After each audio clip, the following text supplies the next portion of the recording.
A'udzubillahi minasyaitonirrajim. Bismillahirrahmanirrahim. Robbi a'udzubika min hamazati sayatin wa a'udzubika robbi ayahdurun. Robbi shrahli sodri wa yassirli amri wahlul 'uqdatam min lisani yafqahu qauli. Assalamualaikum warahmatullahi wabarakatuh. Alhamdulillahirabbil alamin, segala puja-puji milik Allah Subhanahu wa taala yang atas rahmat karunia kasih sayangnya. Alhamdulillah pagi hari ini seperti biasa kita semangat untuk belajar di Fastabiqul Khairat, yang insya Allah mudah-mudahan kajian kita, pembelajaran kita ini menjadi jembatan untuk kita selalu meniti ke dalam diri, untuk selalu mendapatkan kesadaran, dan yang paling pasti mudah-mudahan kajian kita ini senantiasa diridhoi oleh Allah Subhanahu wa taala. Amin amin ya Allah ya rabbal alamin. Salawat serta salam tidak juga kita lupakan, kita sampaikan kepada seluruh nabi dan rasul, wabil khusus baginda besar kita Rasulullah Muhammad sallallahu alaihi wasallam, kepada para sahabat-sahabatnya, tabiin, pemuka-pemuka agama, wali-wali Allah, pejuang-pejuang bangsa, dan mudah-mudahan sampai kepada kita sampai akhir zaman. Amin amin amin ya Allah ya rabbal alamin. Ibu dan bapak sehat ya semua, semangat pagi hari ini kita belajar bersama lagi. Saya tidak bosan mengingatkan bahwa saya bicara di sini bukan mau menggurui, bukan mau ceramah, bukan mau tausiah gitu ya, bukan mau ngajarin, bukan lebih benar, bukan lebih tahu, enggak sama sekali. Tetapi kita semua di sini hadir untuk sama-sama membuka pikiran, membuka hati kita, yang senantiasa mudah-mudahan kita dipersatukan hatinya, diperkuat hatinya, yang selalu senantiasa terbuka selangkah menuju kepada Allah Subhanahu wa taala.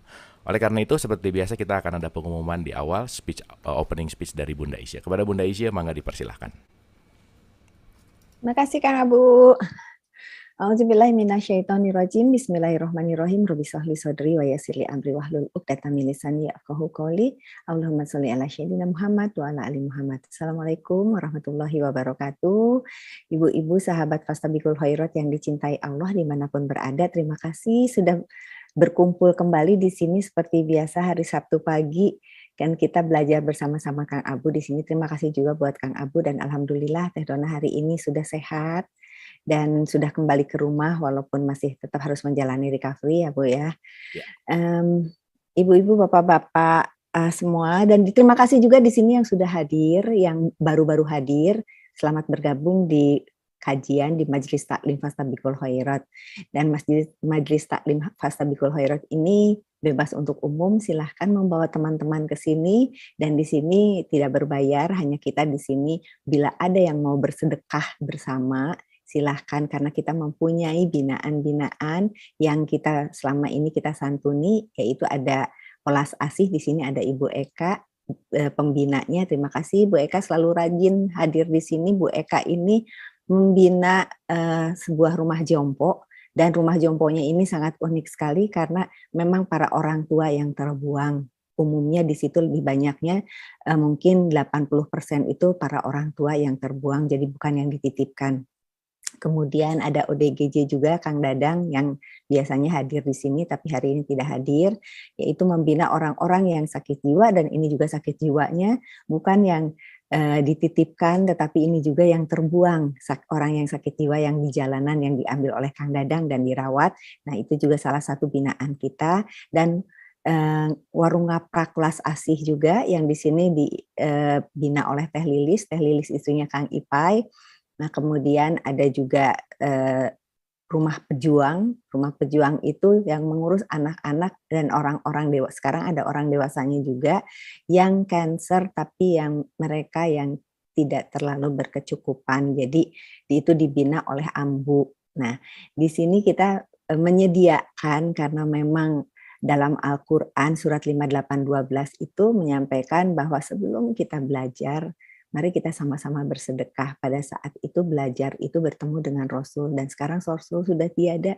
Kita belajar Al-Quran atau belajar dari siapapun, mari kita sama-sama biasakan untuk bersedekah, untuk membersihkan jiwa kita, agar yang kita dapatkan ini ilmunya menjadi bermanfaat. Itu mungkinnya kurang lebih. Jadi terima kasih yang sudah menitipkan melalui Fastabiqul Khairat untuk bersedekah 58:12-nya, dan kemarin ada yang menitipkan juga, ini saya menitipkan untuk zakat mal, mangga insya Allah nanti kita juga salurkan kepada tempat yang dituju, yaitu rumah jompo.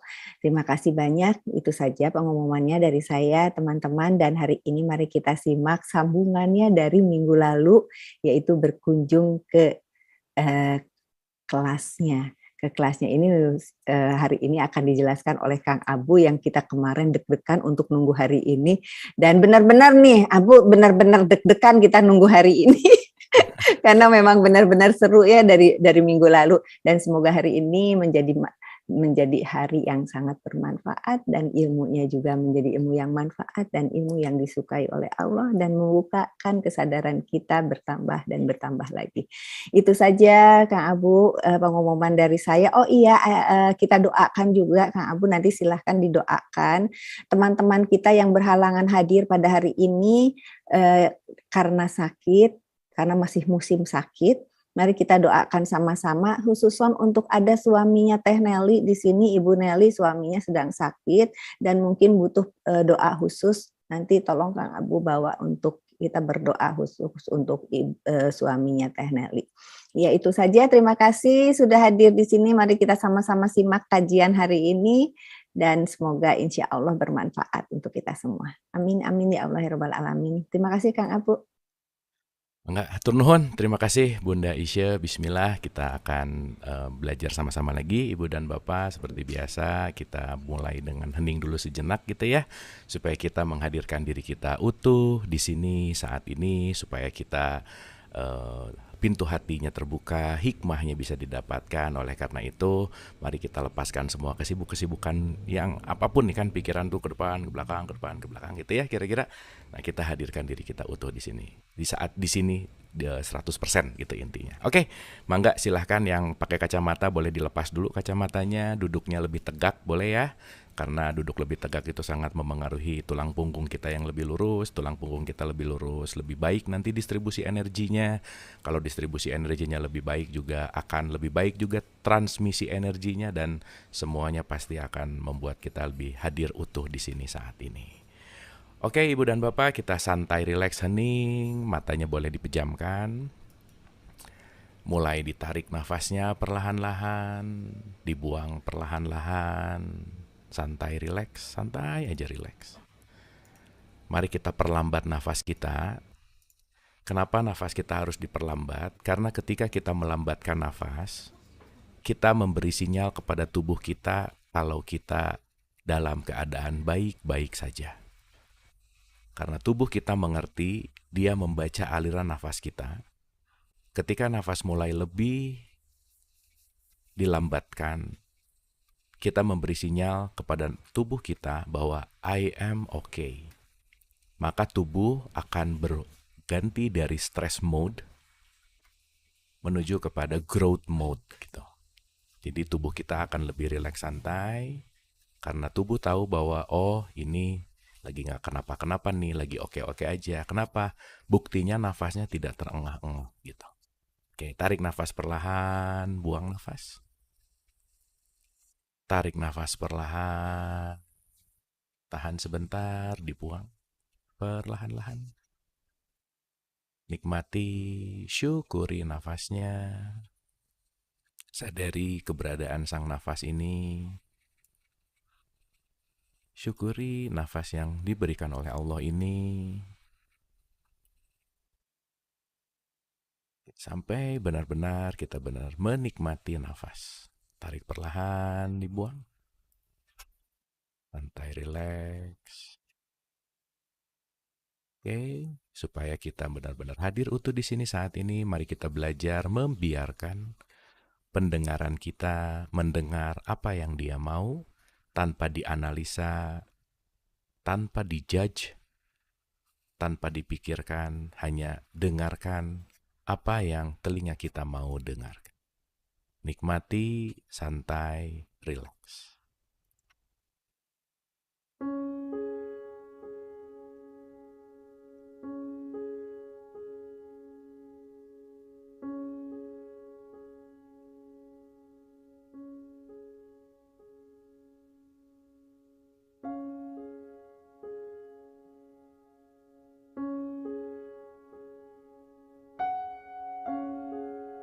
Hadirkan diri kita utuh di sini saat ini.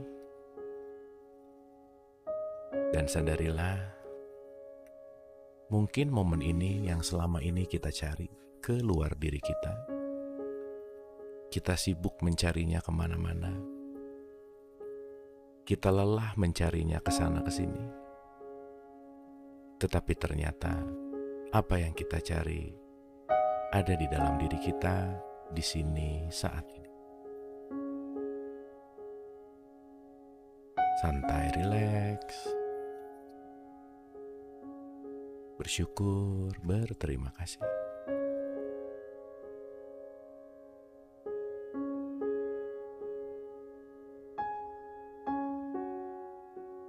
Niatkan untuk hatinya terbuka dan pasrahkan apapun itu hanya hadir di sini saat ini dan hanya menyaksikan.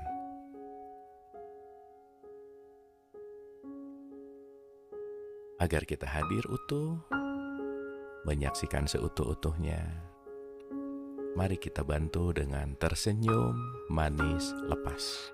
Boleh senyum manis lepas. Senyum aja. Dan rasakan ketika tersenyum, hatinya semakin terbuka, semakin tenang, rileks, dan tentu saja bahagia.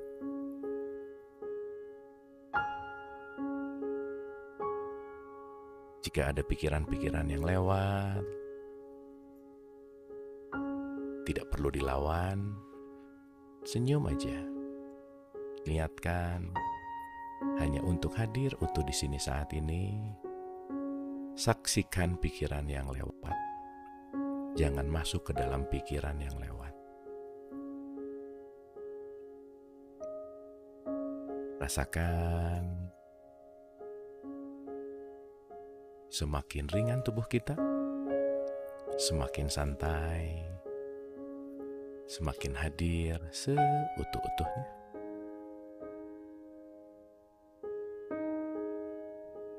Dan perlahan kita sadari, aku bukan namaku, aku bukan status apapun yang melekat kepadaku, aku bukan tubuh ini, aku bukan apapun penilaian orang lain. Lepaskan semua kemelekatan-kemelekatan, niatkan saja.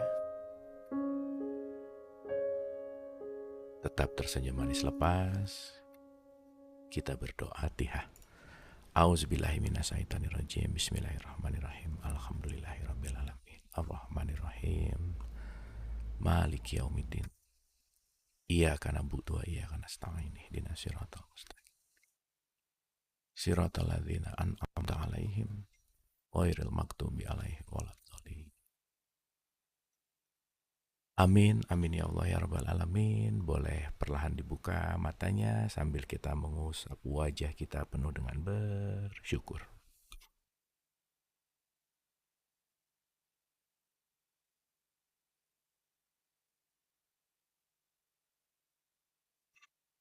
Terima kasih, hatur nuhun Ibu dan Bapak. Mudah-mudahan kita udah di kelas yang sama, udah di vibrasi yang sama, udah di rasa yang sama, udah hadir utuh gitu ya sama-sama di sini. Bismillah, kita belajar. Bismillah ya. Alhamdulillah. Hatur nuhun, terima kasih. Oke, Ibu dan Bapak, kita akan melanjutkan apa yang sudah kita kaji. Bismillah ya, yang kita kaji ada manfaat yang didapat gitu. Lagi-lagi diulang-ulang, bukan hanya jadi tahu gitu ya, tapi lebih kepada bagaimana kita mentransformasi dari kita apa yang udah tahu menuju kepada rasa, dari tahu menuju kepada rasa gitu. Alhamdulillah semakin topik gitu ya, semakin masuk ke dalam juga gitu ya. Alhamdulillah, baik yang udah lama atau yang baru, saya rasa kita sama-sama di kelas ini juga tidak ada yang kebetulan gitu ya. Karena semua nyangkut di kelas ini pasti dalam grand design besar kasih sayangnya Allah gitu kira-kira. Kita harus bersyukur kita ada di kelas ini. Kelas ini juga selalu membawa kita untuk menguatkan hati gitu kira-kira. Saya selalu ulang-ulang gitu ya Ibu Bapak, ketika kita hadir ke satu majelis yang dalam tanda petik tuh energinya tuh ngangenin gitu misalnya gitu ya, dan kita hadir di sini tuh semua sama-sama bawa vibrasi yang luar biasa, dan setelahnya tuh pasti kita saling menguatkan gitu, dan itu indah sekali gitu. gitu ya. Dan alhamdulillah di sini Fastabikil Khairat ini kita semua datang ke sini untuk sama-sama mendistribusikan positif energi gitu ya, kira-kira mendistribusikan kasih sayang yang insya Allah senantiasa itu akan membawa kita untuk selalu menuju kepada kesadaran gitu kira-kira. Oke, Ibu dan Bapak, hari ini kita akan lanjut. Video kemarin udah ditonton-tonton lagi belum ya? Aman ya? Nggak lupa kan ya? Oke, bismillah ya. Lupa tuh kan pikiran, tapi yang penting rasanya tetap dapat gitu. Karena kalau udah dirasa tuh nggak akan lupa. Tuh ya, lupa tuh pikirannya, tapi energi itu nggak akan dilupain. Tuh ya, karena energi itu, gitu apa ya? Dia memori energi itu jauh lebih tinggi dalam tanda petik gitu ya daripada pikiran. Kalau pikiran kan suka lupa, tapi rasa tuh dia nempel gitu kira-kira. Oke, Ibu dan Bapak yang dirahmati oleh Allah, kita akan masuk ke pertemuan yang kedua untuk masuk ke dalam kelasnya, di mana hari ini kita akan lebih banyak merasa gitu ya. Hari ini kita akan lebih banyak bertafakur gitu. Supaya hari ini yang nggak dipakainya bukan receiving untuk pikiran, enggak. Tapi kita akan lebih kepada mengaktifasi dalam tanda petik gimana caranya dari pikiran kita menuju kepada kolbu gitu intinya. Oke, ya karena kan gini Ibu dan Bapak. Kalau kita berbicara dalam ritual yang paling penting, kalau kita bicara paling penting yang selalu tanyain tuh gitu ya, udah sholat atau belum gitu kira-kira. Nanti kita akan ngerti betapa kenapa sholat itu menjadi sesuatu yang penting. Karena ada cerita background story yang benar-benar pada akhirnya nanti mengerjakan sholat itu bukan karena saya harus gitu Bu, Pak. Kan selama ini ngerjain sholat itu wajib ya, wajibnya itu karena harus menggugurkan kewajiban gitu. Nah nanti kita akan mengerti nih, oh ternyata poin dari sholat ini adalah, sholat itu adalah sangat memiliki konten yang benar-benar kalau kita berbicara, dia akan menjadi penolong lah ya dalam tanda petik. Makanya begini. Oke, sekarang kita awali dulu ya, review dulu sedikit. Nah hari ini akan lebih kepada teknikal, praktikal apalagi gitu. Soalnya kan minggu depan insya Allah kita ada bintang tamu, terus minggu depannya lagi ada satu sebelum Ramadan. Nah Ramadan kita akan feel different Ramadan, bismillah gitu ya. Dengan kesadaran yang mudah-mudahan udah nggak sama kesadaran Ramadan tahun lalu gitu. Dan kita udah di kelas yang oke banget nih 2 tahun belakangan ini, dimasukin ke rumah, masuk ke dalam kesadaran gitu, dan mudah-mudahan menghadapi Ramadan ini juga akan menjadi feel different gitu. Oke, kita akan mulai surat 2 ayat 45 ya, kita review dulu sedikit supaya nanti kita bisa jauh lebih masuk lagi gitu. Bismillah. A'udzubillahi minasyaitonirrajim. Bismillahirrahmanirrahim. Dan mintalah pertolongan kepada Allah gitu ya, dengan sabar dan sholat. Oke, jadi di sini yang dikedepanin itu kata-katanya nomor 1 sabar dulu, baru di situ ada kata-kata sholat gitu kira-kira. Maka Ibu dan Bapak ya mohon maaf nih, orang yang nggak sabar pasti sholatnya nggak terkoneksi gitu intinya. Gitu ya, justru sabar ini dikasih duluan gitu. Ini menarik gitu kalimatnya. Nah nanti kita akan ngerti gitu ya kenapa ada sabar dan sholat di situ. Nah tapi dikasih clue lagi, ini keren banget gitu. Dan sesungguhnya yang demikian itu sungguh berat kecuali orang-orang yang khusyuk. Saya mau nanya sama Ibu dan Bapak, kalau ada pertanyaan simpel aja, apakah sholatnya Ibu dan Bapak, sholatnya kita selama ini khusyuk nggak kira-kira? Itu satu. Gitu ya. Dan yang menarik adalah, kita disuruh khusyuk, tapi nggak ada yang ngajarin cara khusyuk, Bu. Yang diajarin baca apa? Yang diajarin gerakannya. Saya dari TK, SD, SMP, SMA, kuliah, nggak ada yang ngajarin sholat khusyuk tuh nggak ada. Pendidikan sholat khusyuk tuh nggak ada gitu. Yang diajarinnya adalah tata caranya. Padahal di sini dikatakan, dan sesungguhnya yang demikian itu adalah berat kecuali bagi orang-orang yang khusyuk. Oh ternyata sabar dan sholat ini membawa kita menuju kepada khusyuk. Berarti khusyuk menjadi poin penting nggak kira-kira? Sekarang ditanya lagi sederhana aja. Seberapa sering Ibu dan Bapak nanya sama anaknya, udah sholat atau belum? Sering nggak kira-kira? Sering lah pasti ya gitu. Tapi seberapa sering Ibu Bapak nanya ke anaknya, nah waktu sholat tadi khusyuk nggak? Banyak nggak yang nanya gitu kira-kira? Nggak juga. Ya menurut survei, ini survei yang saya survei begitu gitu. Jadi sekarang yang dilihat adalah yang penting sudah melakukan gerakannya, tetapi begitu nanti gerakannya nggak nyampe sama tujuan juga nggak apa-apa. Artinya, ya itu juga dalam level tertentu oke lah, yang penting melakukan gerakannya. Tetapi jangan lupa Ibu dan Bapak, ritual itu jembatan menuju kepada tujuan, gitu kira-kira. Ritual itu jembatan menuju kepada titik akhir. Jadi, zuhur adalah jembatan untuk saya menuju kepada khusyuk. Jadi yang penting zuhurnya atau khusyuknya. Dua-duanya, nggak ada jembatan nggak akan nyampe, tapi diem di jembatan juga nggak nyampe-nyampe gitu kira-kira. Maka zuhur diulang-ulang juga nggak ngaruh gitu. Tetap aja ngomongin orang, tetap aja korupsi gitu misalkan. Kenapa? Karena titik sampainya nggak dapat gitu intinya. Kenapa? Memang nggak dibiasain untuk nyampe titik sampai, dibiasain cuma main-main di jembatan gitu kira-kira. Nah ini kita bicara fakta gitu ya, it's happening dan ini ya balik lagi kita penting untuk renungkan gitu. Bahwa jangan-jangan yang kita sekarang dalam tanda petik agungkan itu adalah lebih kepada ritualnya gitu. Nah saya rasa kita udah bahas lebih dalam ya tentang ini. Cuman ini ingin mengulang sedikit gitu.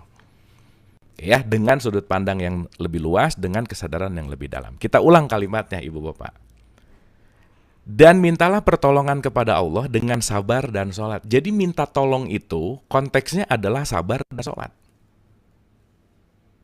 Sekarang saya tanya, orang yang minta tolong dia membutuhkan pertolongan nggak kira-kira? Oh iya. Nah, minta tolong sama Allah itu nomor satu adalah sabar. Yang kedua adalah sholat. Oh berarti sabar dan sholat itu adalah jalan untuk saya mendapatkan pertolongan Allah. Kan gitu kira-kira. Nah tetapi, dan sesungguhnya yang demikian itu sungguh berat kecuali bagi orang-orang yang khusyuk.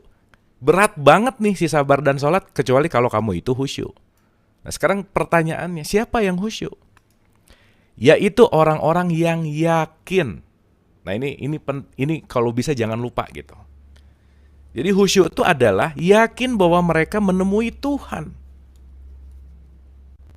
Yakin kalau saya ketemu sama Allah gitu kira-kira. Dan bahwa mereka akan kembali kepadanya. Yakin saya itu tujuan akhirnya cuma Allah. Nah, kalau kita udah masuk ke level ini, Bu, Pak, itu yang disebut dengan flowing, yang disebut dengan mengalir, yang disebut dengan surga, yang disebut dengan airnya mengalir, di mana ya udah, saya cuma mau ketemu Allah dan saya akan kembali kepada Dia, gitu kira-kira. Tapi levelnya masuk kepada khusyuk, gitu intinya. Sampai sini oke dulu ya. Jadi supaya nanti bismillah nih si ritual yang 5 kali hari-hari yang udah kebiasaan ini kita ganti sedikit kesadarannya supaya kita dapat menuju kepada esensinya gitu kira-kira. Oke ya, jadi kita pahami dulu sekali lagi ya, punten ya, sekali lagi aja supaya dapat nih. Dan mintalah pertolongan kepada Allah dengan sabar dan sholat. Oke, sekarang kita renungkan begini Ibu dan Bapak.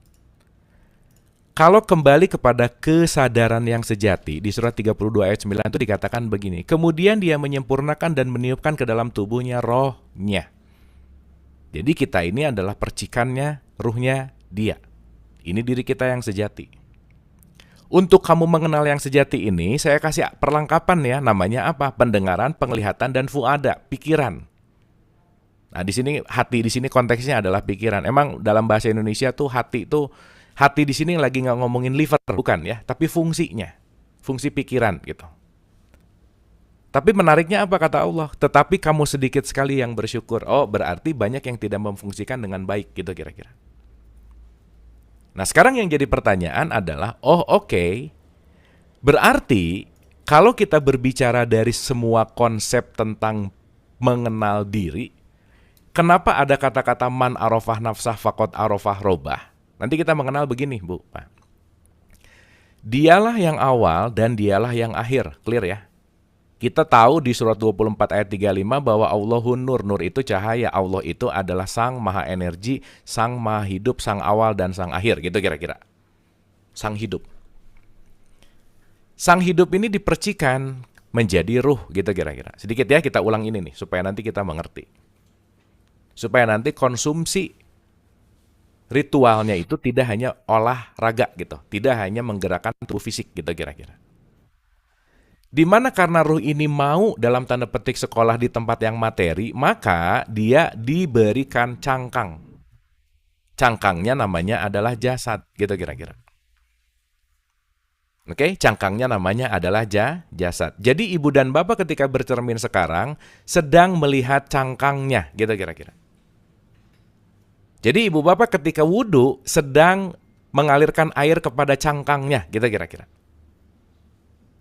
Jadi ketika ibu bapak melakukan gerakan sholat, yang gerak itu adalah cangkangnya, gitu kira-kira. Maka kenapa kita nggak bisa ngelihat orang lain sholat? Nggak bisa, Bu, Pak. Yang ibu bapak lihat adalah gerakan sholatnya, bukan sholatnya. Karena sholat itu poinnya adalah bukan terlihat. Karena sholat itu adalah bagaimana terkoneksi dengan ruh, sehingga ruh ini menjadi energi, maka energi ini akan dirasakan. Maka sholat itu dirasakan, bukan dilihat, gitu kira-kira. Yang dilihat itu gerakan sholatnya. Maka nggak ada rukun sholat harus kelihatan, nggak ada, Bu, Pak. Itu ya, harus dilihat-lihatin, enggak. Harus kelihatan, nggak ada, gitu kira-kira. Oke dulu ya, sampai sini ya. Oke, kan kita mau masuk ke kelasnya nih. Kalau masuk kan pasti ke dalam dong. Dimana kita terlalu sibuk keluar, lupa bahwa apa yang dicari itu di dalam, gitu kira-kira. Karena kan Allah juga udah ngomong, aku beserta kamu di mana saja kamu berada, aku lebih dekat kepadamu dari urat leher. Jadi kalau mau menemukan aku, justru carilah titik terdekat dengan dirimu, gitu kira-kira. Sekarang yang tiap hari ketemu sama kita siapa yang terdekat? Pasangan, anak, tetangga gitu. Nah, kita akan menemukan pokoknya di tempat yang terdekat aja. Sebelum nanti kamu masuk ke dalam, siapapun yang terdekat dengan kamu, itu yang akan menjadi sinyal-sinyal untuk kamu mengerti di mana aku berada, gitu kira-kira. Maka di surat Ar-Rum ayat 21 tuh, di surat undangan tuh, kalau pernikahan ada undangan, dan di antara tanda-tandanya, aku ciptakan, aku kasih, aku berikan pasangan. Tanda itu kan ayat. Berarti orang-orang terdekat dengan kita, wabil khusus pasangan, anak, pokoknya yang paling dekat aja, itu adalah tanda-tanda untuk kamu mengenal aku, gitu kira-kira. Ya, kita udah ulang-ulang ya, ibu bapak ya. Guru sejati dalam hidup itu Allah udah kasih private. Siapa pasangan, anak, orang terdekat, udah gitu. Maka nanti kita akan melihat kesadaran yang lebih berbeda gitu ketika, oh ada sesuatu nih, oh iya. Suami cemberut, istri cemberut, itu ayat-ayat Tuhan, Bu. Gitu. Itu tolong dibaca gitu kira-kira. Jadi jangan didiemin. Ada sesuatu pasti tuh. Karena itu ayat-ayat tanda-tanda. Kira-kira. Clear ya? Nah, ini nanti relationship-nya luas banget gitu. Jadi nanti sholat itu urusannya sama diri jelas, sosial juga jelas, rahmatan lil alamin juga jelas gitu. Makanya nanti output dari sholat itu adalah inna sholata tanha anil fahsya'i wal munkar.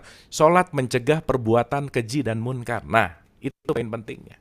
Karena kenapa? Ada kehusyuan di situ gitu. Oke ya, pelan-pelan ya, ibu dan bapak ya. Bismillah nih.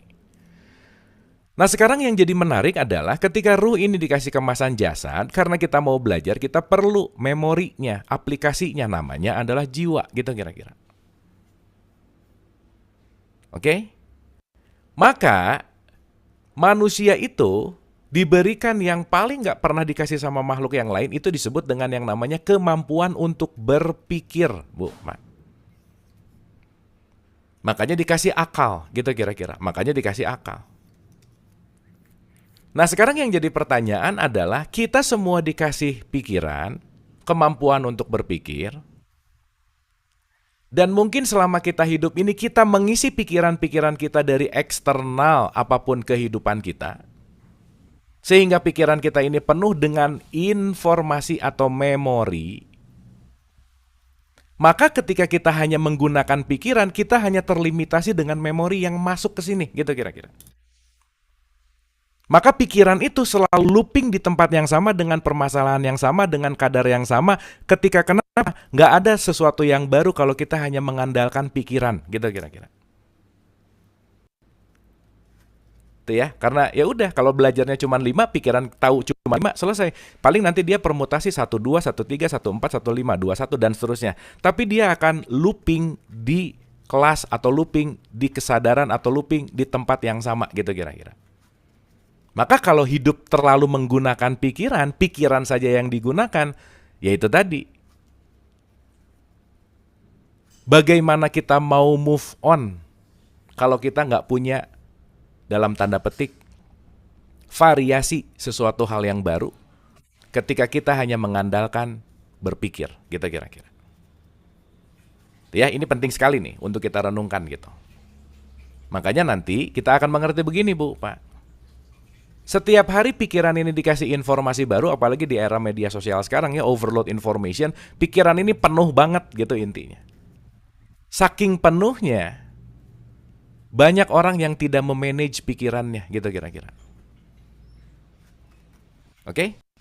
Jadi sekarang kita informasinya dimasukin ke pikiran, pikiran dikasih, tapi sayangnya Bu, Pak, jarang yang mengajarkan bagaimana untuk mengolah pikiran, gitu kira-kira.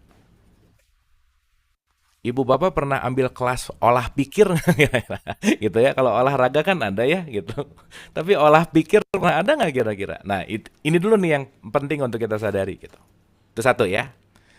Yang kedua, konsep di mana pikir ini, nature dari pikiran kita, atau nanti kita berbicara fungsi dari otak gitu ya kira-kira.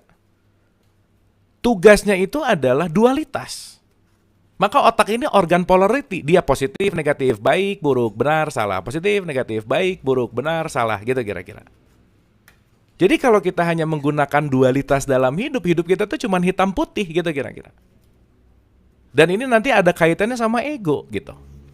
Nah sekarang kebayang nggak kalau ini yang menjadi dalam tanda petik dominasi di dalam diri kita, yang kita cari adalah keluar kemana, menggapai, mencapai, meraih, keluar kemana, menggapai, mencapai, meraih, yang akhirnya apa? Banyak sekali dalam kehidupan yang dia tidak sesuai dengan ekspektasinya, maka kehidupannya tidak banyak bersyukur. Tadi Allah mengatakan sedikit dari kamu yang bersyukur, gitu kira-kira.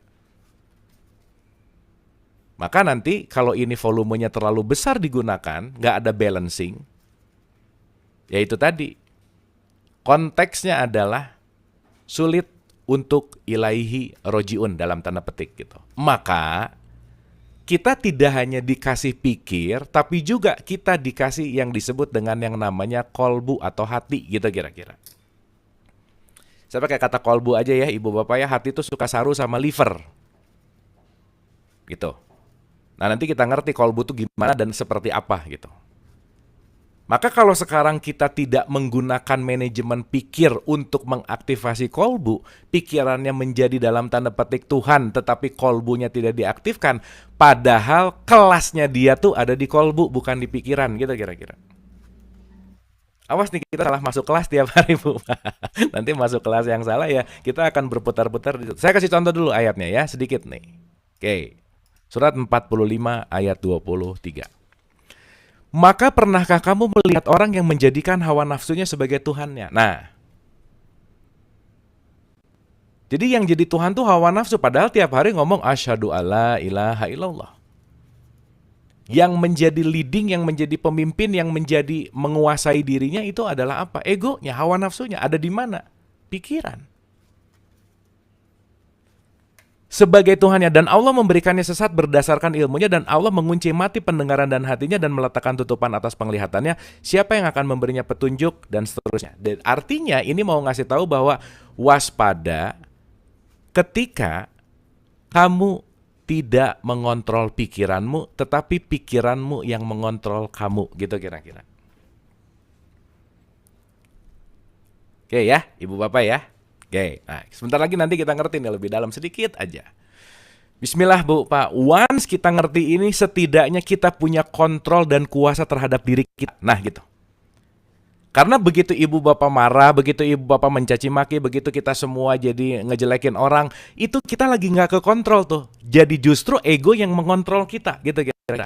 Dan kita membiarkan itu biasanya. Contoh, udah tahu beratnya bagaimana membenci, tapi saya masih nggak mau memaafkan gitu. Ibu bapak kalau ada dalam tanda petik gitu ya, masih ada sangkutan-sangkutan yang nggak dimaafin, enak nggak kira-kira? Nggak enak, oke. Tahu nggak itu nggak enak? Tahu. Tahu nggak itu jadi penyakit? Tahu.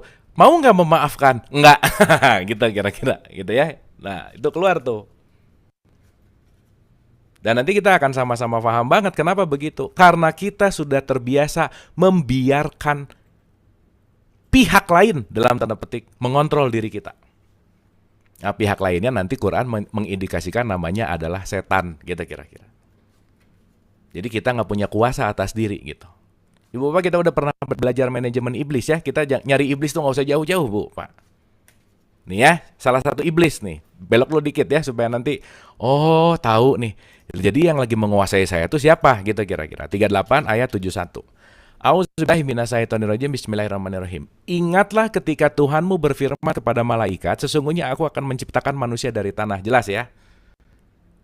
Ingat ya, cipta itu artinya manifestasi. Jadi di sini Tuhan mau ngomong, Kat, saya mau memanifestasikan diri saya, nanti bentuk manifestasinya tanah ya, karena saya mau nanti ada di dalam di situ gitu. Jadi Ibu Bapak, punten bisa mohon maaf nih. Secantik apa, seganteng apa, sepinter apa, setinggi apa, jabatan sekaya apa, kita ini hanya tanah yang diberi bentuk gitu kira-kira. Makanya jasad hanya kembali ke tanah. Tuh ya, supaya kita ini stay humble gitu. Kita cuma tanah yang diberi bentuk gitu. That's it. Dah. Yang bikin kita jadi sombong tuh pikiran kita terhadap apapun itu gitu, si ego gitu. Maka kalau nanti kadar kesadarannya sudah di sini, nggak akan ngelihat lagi mana direktur, mana OB, mana tukang beca, mana tukang baso, mana orang kaya, mana apa dan terusnya. Nggak ngelihat lagi itu semua sebagai konteks yang namanya penilaian gitu kira-kira. Kenapa? Saya sudah melepaskan dualitas. Kenapa? Yang saya layani hanyalah isinya gitu kira-kira. Ibu Bapak punten mohon maaf, di OB isinya sama nggak dia? Iya dong. Di direktur isinya sama nggak dia? Iya dong. Semuanya isinya sama. Kenapa? Karena kita semua datang dari manifestasi yang sama. Jadi kalau udah masuk ke kelasnya dia, udah susah banget untuk ngejelekin siapapun di luar dirinya. Kenapa? Gimana mau ngejelekin orang yang saya lihat hanya dia kok? Gitu kira-kira.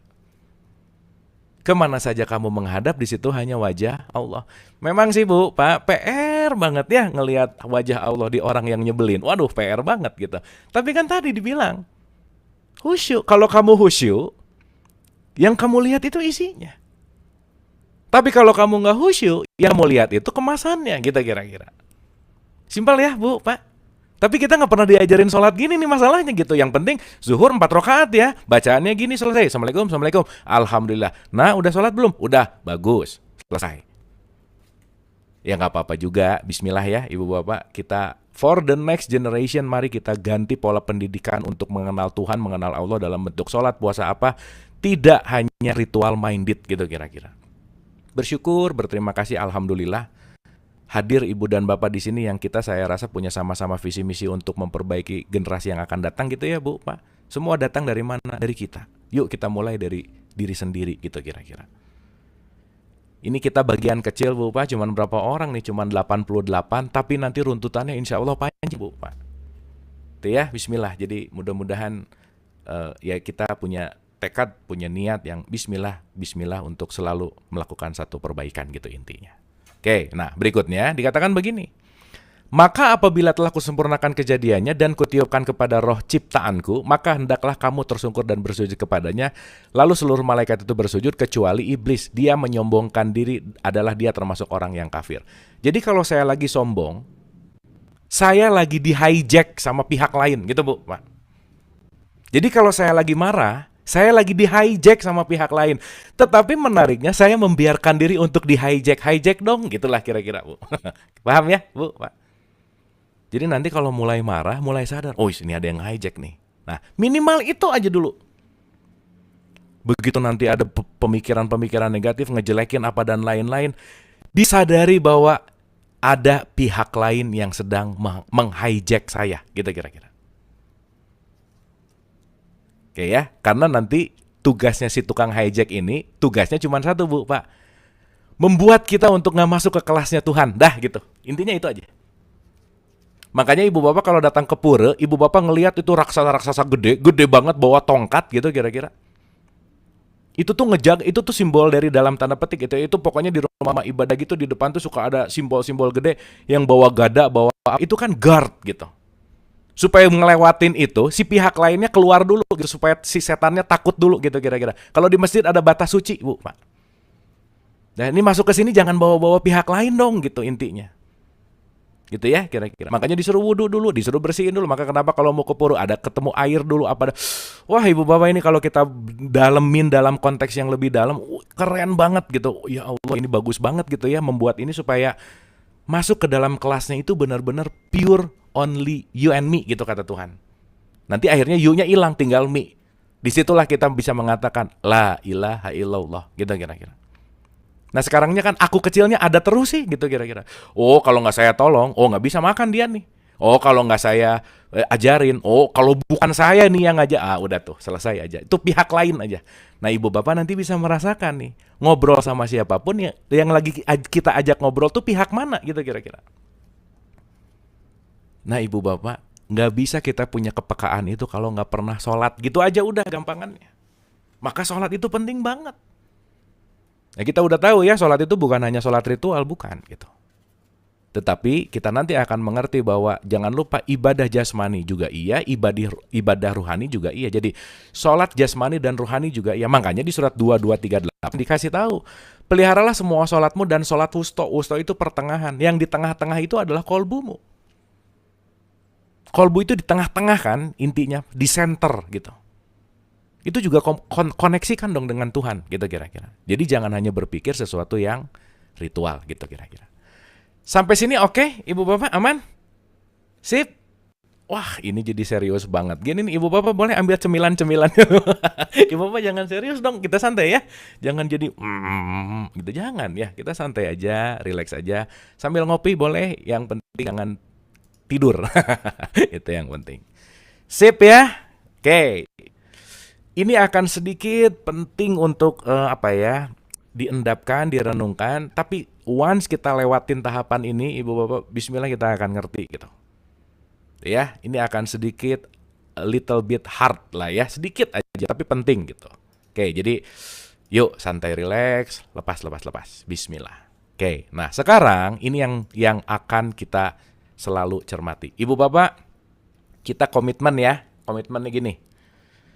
Yuk, kita sekarang punya komitmen untuk setiap hari latihan. Ya, ibu bapak ya, setuju ya? Tiap hari latihan. Karena ibu bapak mau kita gimana tahu, nggak pernah dilatih mah nggak bisa aja udah. Banyak orang yang nanya, olahraga terbaik itu apa ya? Udah jelas-jelas olahraga yang dilakukan, selesai, udah. Sekarang banyak teori, pengen A, pengen B, pengen C, pengen apa, metode apa, semua nggak dikerjain mah tetap aja nggak akan ngaruh gitu kira-kira. Oke, jadi komitmen kita semua setelah ini apa bu, pak? Latihan. Bismillah ya, kita nanti punya Ramadan untuk latihan sebulan loh. Mudah-mudahan ini jadi satu bekal untuk kita latih gitu kira-kira. Oke ya, bismillah ya. Sip. Nih, sekarang kita akan masuk ke dalam apa yang perlu kita latih. Jadi saya ulang sekali lagi. Khusyuk kenapa penting sekali? Kenapa sholat dijadikan sesuatu yang penting? Kenapa kita masuk ke dalam kesadaran itu? Karena kenapa ini nanti yang akan kita dapatkan manfaatnya. Oke. Saya ulang ya, Bu, Pak. Jadi, yang namanya kita, itu ada pihak lain yang namanya pikiran. Oke? Pikiran ini dominasi ego misalkan. Tapi sekali lagi ya, kita jangan jadi benci sama pikiran, hati-hati nih, bukan itu poinnya. Tetapi cuma ada dua hal. Saya mengkontrol pikiran atau pikiran yang mengontrol saya. Dah, selesai. Wah, saya rasa kita semua punya pengalaman yang sama lah, atau udah punya pengalaman bagaimana pikiran yang selalu mengontrol kita. Cirinya, khawatir berlebihan, cemas berlebihan, takut berlebihan. Itu ketika pihak lain yang mengontrol diri kita, gitu kira-kira. Saya tuh bahagia kalau dia tuh, nah udah. Itu pihak lain yang mengontrol diri tuh. Jadi ibu bapak nanti kita renungkan, berapa persen sih per hari orang lain yang mengontrol kita, pihak lain yang mengontrol kita, atau berapa persen per hari saya mengontrol diri saya sendiri. Nah itu kira-kira. Dan ini penting untuk kita latih gitu. Sampai sini oke ya ibu bapak ya? Oke, nah ini bagian yang paling seru. Bismillah ya, bismillah. Saya ulang lagi bu, pak. Pikiran tiap hari diisi, tapi nggak banyak pikiran untuk di-manage gitu. Nggak tahu cara kerja pikiran tuh gimana. Ibu bapak di pertemuan yang lalu kita udah bahas ya. Betapa teknologi sekarang tuh luar biasa, betapa keren banget dengan segala sesuatu, tapi jangan lupa kemana-mana teknologi yang paling canggih se-entire semesta, seluruh semesta itu adalah tubuh kita, Bu, Pak. Most high-tech teknologi yang paling benar-benar di dalamnya luar biasa, itu adalah tubuh kita gitu. Tapi sayangnya banyak orang yang nggak pernah baca manual booknya. Sayangnya banyak orang yang tidak mengenal dirinya. Padahal begitu mengenal dirinya, kita lagi mengenal teknologi tercanggih, top end aja. Seluruh semesta raya gitu ya kira-kira.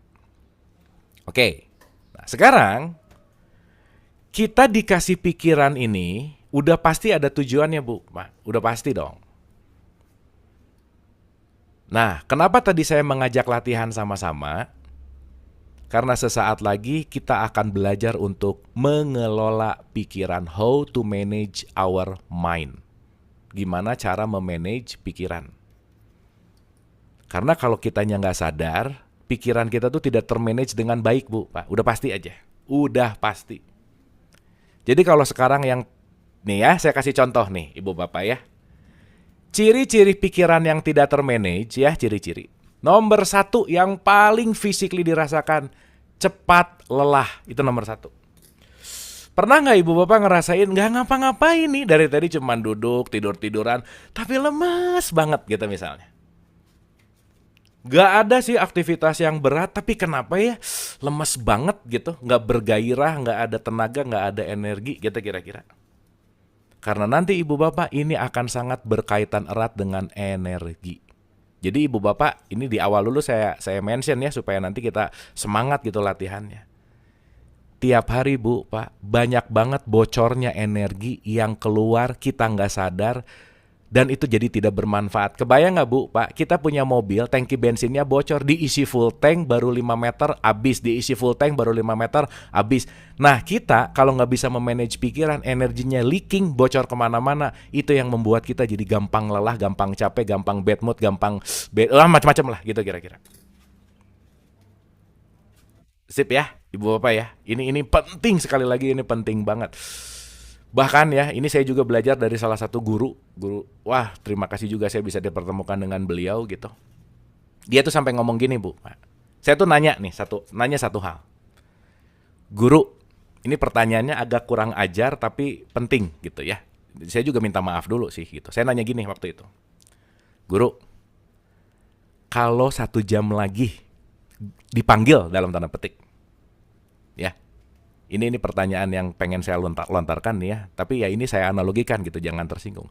Kalau 1 jam lagi, let's say cuma punya 60 menit lagi untuk hidup gitu. Berarti kan short time. Kalau waktu guru ini sedikit lagi untuk hidup, kira-kira paling penting dari semua entire pengetahuan, ilmu, apa yang paling penting, top of the top yang akan disampaikan dan itu penting banget untuk orang lain. Saya tuh mikir ya Bu, Pak, udah tentang spiritualitas tingkat tinggi lah, tentang inilah, tentang ilmu inilah apa. Jawaban dia tuh mind blowing gitu. 1 Kang Abu katanya. Gimana mengelola pikiran, that's it. Oh gitu ya. Dah aja. Nah, artinya di sini dalam konteks mengelola pikiran di sini karena kenapa? Once kita bisa mengelola pikiran, kita bisa mengelola energi. Once kita bisa mengelola energi, kita bisa tahu kemana pintu masuk ke dalam kelasnya. Once kita bisa masuk ke dalam pintu kelasnya, kita bisa ketemu sama dia. Oh, jadi ternyata orang yang mengelola pikiran adalah orang yang bisa mengarahkan dirinya menuju kepada kelasnya Tuhan. Gitu kira-kira, Bu, Pak. Jadi awalnya adalah how to manage mind. Dan untuk mengerti bagaimana pikiran bekerja gitu kira-kira. Bismillah ya, bismillah. Siap Ibu Bapak, oke? Ready nih? Aman ya? Oke, yuk kita masuk nih. Nah ya, tadi pemanasan nih, baru kita mulai sekarang. Ini poin pentingnya ada di sini. Ini poin penting. Jadi mudah-mudahan ini jangan, sekali lagi Bu Pak, spirit kita latihan, setuju ya? Latihan itu ulang-ulang. Ulang-ulang, latihan. The law of practice adalah, hukum dari latihan adalah apa yang kita ulang-ulang kita akan ahli di situ. Jadi kalau kita semua ahli marah, berarti Ibu Bapak rajin marah-marah dan kita ahli jadi pemarah, gitu kira-kira. Kalau kita dermawan berarti kita rajin untuk melatih dermawan, maka kita akan dermawan. Bahagia tuh nggak ada yang datang tiba-tiba, nggak ada. Karena kenapa? Latihan. Jadi bersyukur banget punya pasangan cerewet banget, punya pasangan nyebelin banget, bersyukur. Kenapa? Tiap hari sarana latihannya ada, gitu kira-kira Bu, Pak. Jelas ya? Dan kalau mindset kita adalah latihan, di situ kita akan lebih banyak nerima. Alhamdulillah ya Allah dikasih ini agak-agak gimana banget, ini latihan saya, ini latihan saya, ini latihan saya. Jadi mindsetnya adalah latihan. Makanya kalau sebelum haji ada manasik, gitu. Jadi kita tiap hari manasik, Bu, Pak. Ya, karena kita mau menuju kepada Baitullah. Tapi Baitullahnya bukan yang jauh, bukan yang dekat-dekat aja lah. Kesana kan jauh gitu. Baitullah kan nggak jauh gitu. Ya, di dalam hati kita. Oke, so kita akan mulai. Nomor 1, ya, yuk kita cermati, kita resapi, dan yang paling penting adalah rasakan energinya. Oke, saya pakai page baru ya. Ada 2 poin penting yang penting ibu bapak untuk paham dulu di sini. Oke. Nomor 1 adalah mind atau pikiran. Oke, ini adalah mind atau pikiran. Yang kedua namanya adalah awareness atau kesadaran. Oke, saya mau nanya dulu, ibu bapak bisa bedain mana pikiran, mana kesadaran nggak kira-kira? Itu 1. Once kita bisa membedakan ini, aman. Nah ya, nanti akan ada kaitannya mana otak yang bekerja dan mana kolbu atau hati yang bekerja. Oke? Jadi ini ada 4 poin penting, ada 4 kuadran nih. Mind, awareness, brain, heart. Gitu kira-kira. Nah ya, ini kalau mau ngomongin silabusnya tuh panjang banget Bu Pak. Tapi insya Allah bismillah kita beresin dalam waktu singkat dengan analogi-analogi sederhana. Karena yang penting adalah latihannya, itu intinya. Dah, gini dulu. Supaya bisa bedain dulu ya, kan harus praktek nih. Oke, sekarang saya ada pertanyaan gini. Ya, siap ya, supaya ada feedback. Siap di chattingnya, nanti saya mau nanya ibu bapak langsung jawab gitu ya, kira-kira. Siap ya, perhatikan baik-baik, perhatikan pertanyaannya. Begitu saya nanya, ibu bapak langsung jawab, jebret gitu kira-kira. Siap ya, bismillah nih. Oke, pertanyaannya sederhana ibu bapak. Berapa jumlah 2 tambah 4 tambah 5? Silakan. Ayo. Wah, mantap. Ya. Sip, mantap. Oke. Iya, sip, cukup. Terima kasih. Yang gampang-gampang aja ya, nggak apa-apa. Saya mau nanya. Begitu tadi ibu bapak mendengarkan pertanyaan saya, yang ibu bapak pakai otak atau hati? Yang mana? Nah, gitu. Sip, mantap. Ya, jadi tahu tuh. Berarti kalau otak itu tadi dipakai, berat. Oh, kalkulator. Iya benar. Pakai kalkulator bagus ya. Sekarang lebih mudah gitu. Sip ya. Oh, jadi tahu tuh kalau pakai otak tuh gitu tuh. Urusannya ngitung berat gitu. Urusannya begini begitu. Nah, sekarang pertanyaan kedua. Ini sih nggak usah dijawab.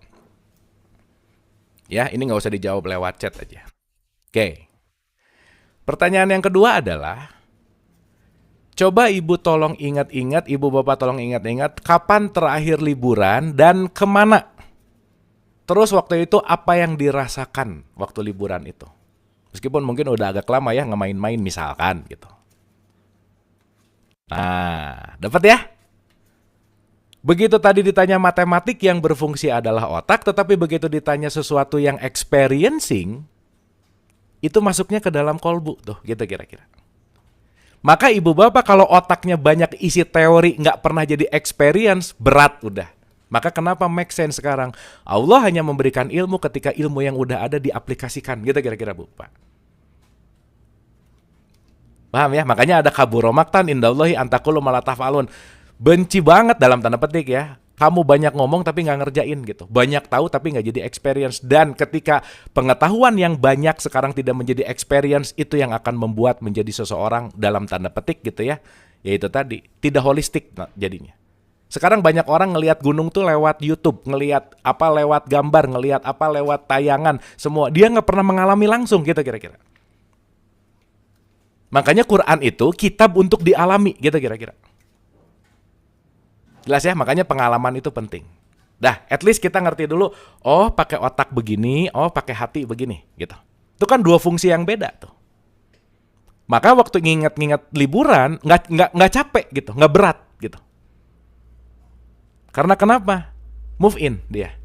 Dalam artian yang aktif adalah kolbu. Sip ya, dah itu dulu Bu, Pak. Sekali lagi, kita latihan. Oke, nah ini yang paling penting. Jadi otak udah dapat, kolbu udah dapat ya. Ini udah checklist nih. Dah. Nah, sekarang ini yang paling penting di pertemuan kita pagi hari ini, Bu. Apa itu pikiran? Apa itu awareness? Dan nanti akan ada kaitannya sama energi. Ya, ini akan ada kaitannya sama energi. Tadi energi itu apa, Bu, Pak? Nur. Nur itu siapa? Maha. Dia. Ujung-ujungnya nanti kepada Allah itu sendiri, gitu kira-kira. Oke ya, jadi ada mind, ada awareness, nanti ada kaitannya sama semuanya adalah sama energi. Energi tentu saja kaitannya sama Allah gitu kira-kira. Oke. Sekarang ketika kita berbicara antara mind sama awareness, antara pikiran sama kesadaran, kita harus ngerti dulu, Bu, Pak. Diri kita ini yang pikiran atau yang kesadaran, yang mana dulu, Bu, Pak? Ya, notes dulu bahwa diri kita ini adalah I am ini adalah awareness. You are not your mind. Itu dulu tuh, tolong dimengerti. Nah, cuman sekali lagi Bu, Pak, ini sering diomongin tapi jarang untuk diaplikasikan untuk dalam konteks yang namanya gimana cara menggunakan pikiran, gitulah kira-kira. Maka sekarang udah gampang, udah sering dan udah sangat common ketika pikirannya loncat-loncat gitu ya, kira-kira. Ya saya juga suka ngomong gitu sih karena ya yang diajak ngomong ngertinya adalah pikiran yang loncat-loncat. Sebetulnya Bu, Pak, ya sebetulnya penting sekali untuk kita pahami seperti ini. Oke. Pikiran itu anggap aja rumah besar yang kamarnya banyak, Bu, Pak. Oke, ini penting banget nih untuk dimengerti nih. Nanti kalau ada yang kurang jelas, mohon ditanyakan ya Bu, Pak. Karena ini penting, getting clear ini penting banget gitu kira-kira. Oke, ini saya kasih gambaran. Gak ambil apa namanya? Anggap aja ini castle, istana yang kamarnya banyak banget. Oke, jadi pikiran kita ini adalah ruangan yang luas banget yang banyak kamar-kamarnya. Ada kamar marah. Ada kamar benci, ada kamar kesal, ada kamar dengki, ada kamar iri, ada kamar cemburu, ada kamar, pokoknya ada kamar-kamar banyak sekali gitulah kira-kira. Semua yang kita ada di dalam memori kita itu ada di dalam pikiran kita.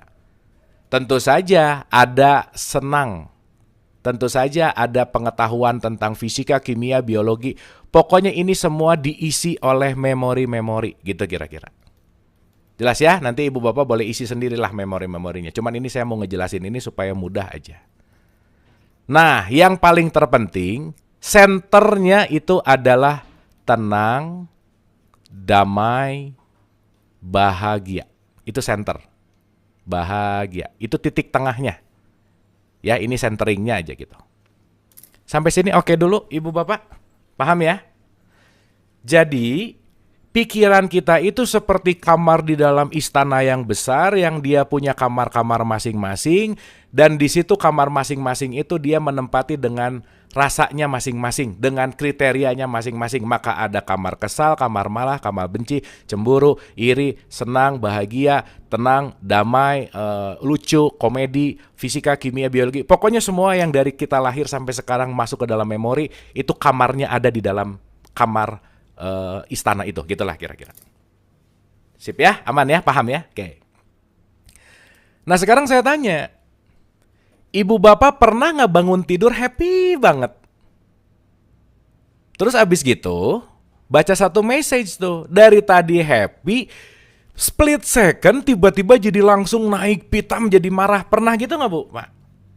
Pernah lah saya rasa ya, kita mengalami itu gitu. Oke. Nah sekarang yang jadi pertanyaan, kok saya bisa bangun tidur happy, kok tiba-tiba saya jadi nggak happy?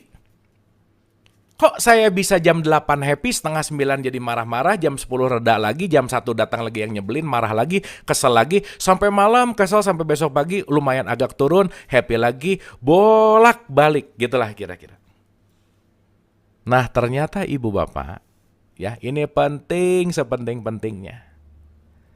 Setiap hari, diri kita yang sejati yang namanya awareness itu, setiap hari dia loncat-loncat ke kamar kanan kiri, di mana terkadang loncat-loncatnya kesadaran ini tidak disadari oleh diri kita. Karena kenapa? Karena justru malah kekesalan itu yang memanggil dia untuk supaya dia stay di kamar kesal, gitu kira-kira. Karena kita udah kebiasaan kesel, karena kita udah kebiasaan marah, karena kita udah kebiasaan benci. Maka awareness kita lama di kamar-kamar yang negatif dalam tanda petik. Jadi di sini yang saya ingin sampaikan adalah, begitu ibu bapak kesel, berarti kesadaran ibu bapak lagi mampir ke ruang kesel. Berarti ibu bapak bukan si kesel itu, bukan. You are not your mind. Yang tadi benci itu bukan aku yang sejati, bukan. Aku ini adalah kesadaran. Tapi kesadaran yang mampir di ruang kesel, maka saya lagi kesel.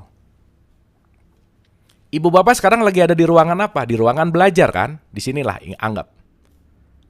Tapi mohon maaf nih, begitu di ruangan belajarnya agak nggak betah, kepikiran yang lain, loncat lagi nih, kepikiran dulu 10 tahun yang lalu, 5 tahun yang lalu, atau kemarin, atau apa. Maka belajarnya jadi nggak konsentrasi karena kenapa? Kesadarannya pindah-pindah kamar, gitu kira-kira.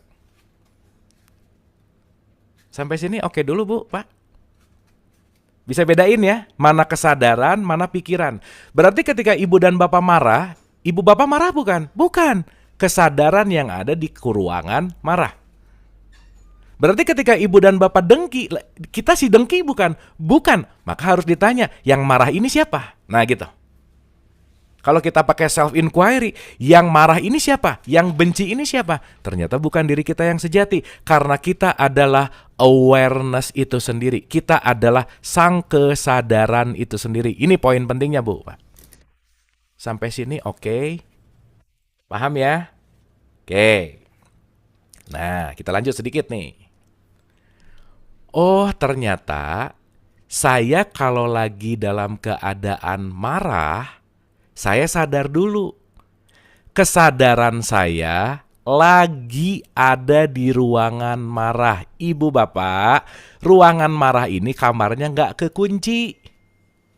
Maka dengan sangat sadar saya bisa mengembalikan saya kembali ke center, ke tenang, damai, bahagia. Gitu kira-kira. Nah, sekarang saya mau kasih analogi, Bu, Pak. Dan analogi ini saya rasa sangat mudah untuk kita mengerti harusnya. Contoh.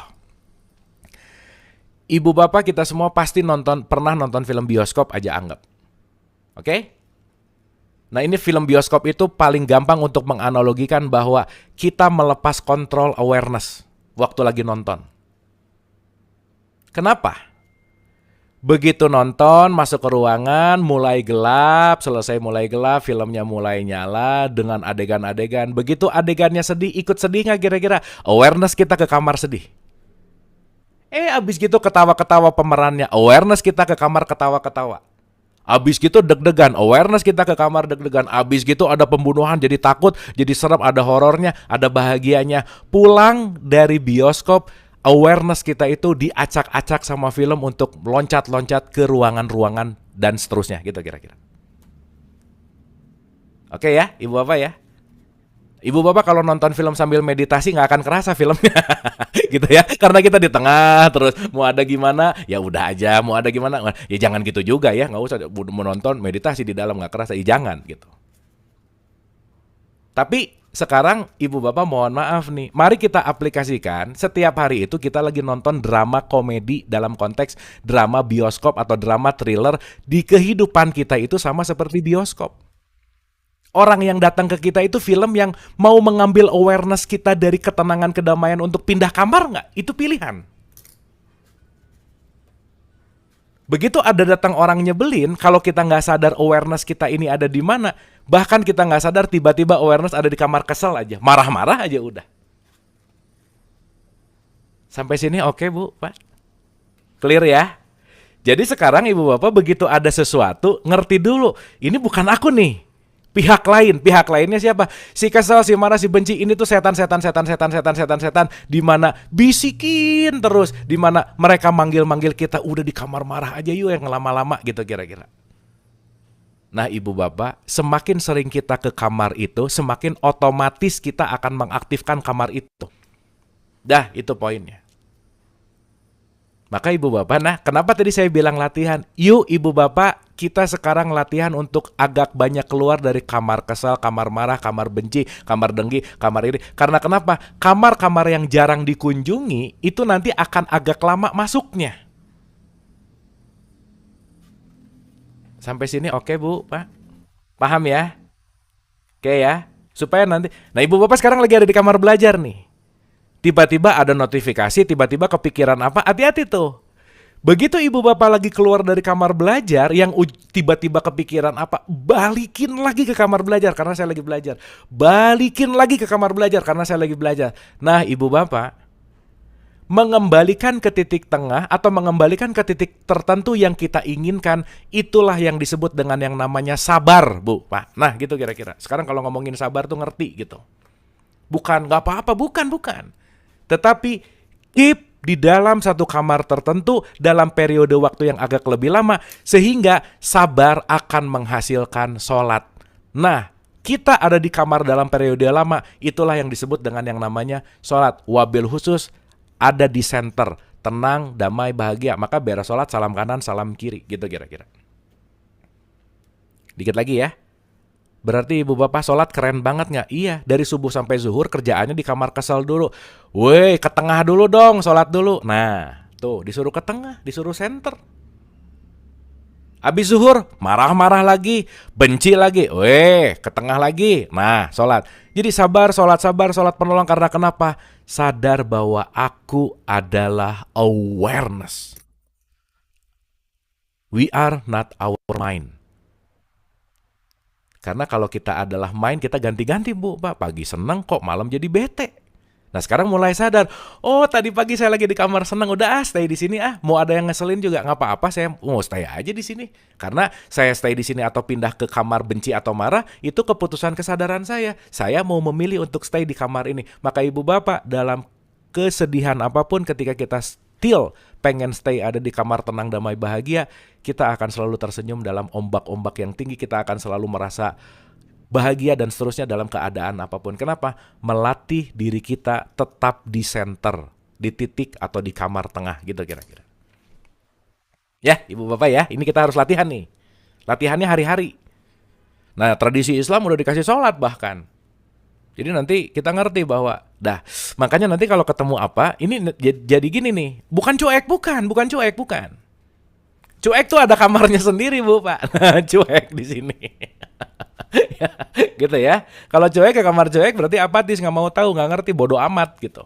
Tapi kalau tenang, damai, bahagia, saya mengerti. Makanya semakin orang sholatnya oke, semakin orang memiliki kesabarannya oke, nomor satu parameter indikator yang terjadi adalah lebih pandai memaklumi orang lain, Bu, Pak. Ini poin pentingnya nih.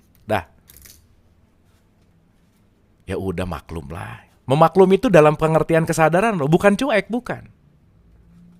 Gitu ya. Output dari damai, tenang, bahagia dalam konteks sholat adalah saya memaklumi. Kenapa? Ya namanya juga belum ngerti, makanya dia marah-marah. Dia juga nggak ngerti mana main, mana awareness gitu. Makanya dia di kamar marah terus misalnya gitu kira-kira. Clear sampai sini? Bu, Pak, bisa dimengerti ya? Satu lagi aja analogi nih. Tambah lagi masih oke? Dikit lagi? Oke? Oke ya? Belum berat, belum? Aman ya? Oke, wah. Kalau nggak berat berarti udah di kamar belajar terus dari tadi ya, nggak loncat-loncat. Mantap.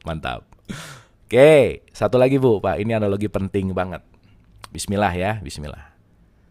Kalau tadi saya pakai analogi kamar, sekarang saya mau pakai analogi taman, Bu, Pak. Oke? Ya, ini dua analogi. Ini hanya untuk menggambarkan aja. supaya mudah gitu. Wah, kalau ngomongin teorinya mah panjang, Bu, Pak. Detail. Mau ngomongin neuroscience yang gimana, ngomongin otak. Dah, gitu kira-kira. Nah, itu benar. I don't care itu cuek, I don't mind itu awareness. That's it. Dua-duanya punya kamar. Pak, kamar don't care ada, don't mind ada, gitu kira-kira. Nah, tapi kalau udah nggak jadi mind, jadi pure awareness. Nah, Ibu Bapak, punten pisan ya. Kalau udah masuk ke pure awareness, disitulah yang disebut la ilaha illallah. Itulah yang disebut labbaik Allahumma labbaik. Labbaik la syarika laka labbaik innal hamda wa ni'mata laka wal mulk la syarika lak. Saya enggak musyrik lagi. Kenapa? I am become the pure awareness. Maka dia hanya menjadi saksi dari semua yang hadir. Keren, Bu, Pak. Yang marah disaksikan. Yang bahagia disaksikan. Itu nanti akan masuk ke dalam teori larut tapi tidak hanyut. Nah, kita pernah bahas ya. Gitu. Involving tapi nggak entangled gitu. Kita masuk ke situ tapi nggak ngikutin. Dalam artian kita hanya menyaksikan. Yang baik nggak jadi gimana, yang jahat nggak jadi gimana. Kita hanya menjadi sang saksi. Itulah yang disebut asyhadu alla ilaha illallah. Syahadat beneran. Jadi Ibu Bapak kalau nggak ngerti mind awareness, susah syahadat, susah sholat, apalagi puasa, apalagi zakat, apalagi haji gitu kira-kira. Wah, makanya baru ngerti juga nih tadi barusan. Kenapa Nabi Muhammad disuruh ikro dulu, Bu, Pak? Ya, itu keren banget tuh ternyata. Baru ngeh kenapa disuruh ikro dulu gitu Nabi Muhammad. Wah, mantap. Sip ya. Satu lagi, analogi satu lagi. Kayaknya nggak keburu hari ini selesai semua, nggak apa-apa ya Ibu Bapak ya. Tapi yang penting kita dapat sesuatu gitu. Bismillah. Oke, let's say, Bu, Pak, let's say. Ini ada taman nih. Oke. Mari kita menggantikan analogi bahwa taman itu adalah taman pikiran. Makanya nanti surga itu tamannya tuh tertata dengan rapih, Bu, Pak. Oke, taman pikiran itu tertata. Makanya jangan banyak makan buah huldi. Nanti ngerti bentar lagi. Oke. Nah, di dalam taman ini, nggak usah banyak-banyak lah ya Ibu Bapak ya. Tapi ini ceritanya banyak banget gitu. Unlimited. Tetap centeringnya itu tenang, damai, bahagia. Centeringnya. Anggap begitu. Titik tengah tuh selalu tenang, damai, bahagia gitu ya. Di sini ada apel, di sini ada jeruk, di sini ada belimbing, di sini ada apalagi tuh cabe, di sini ada kunyit, jangan kunyit lah. Pokoknya macam-macam ya, XYZ aja tumbuhan. A gitu. Pokoknya ini semua tumbuh-tumbuhan gitu. X, Y, Z gitu ya. Tetap tengahnya itu tetap adalah tenang, damai, bahagia. Ibu Bapak, mari kita sama-sama sadari Allahu Nur, aku ini adalah energi cahaya.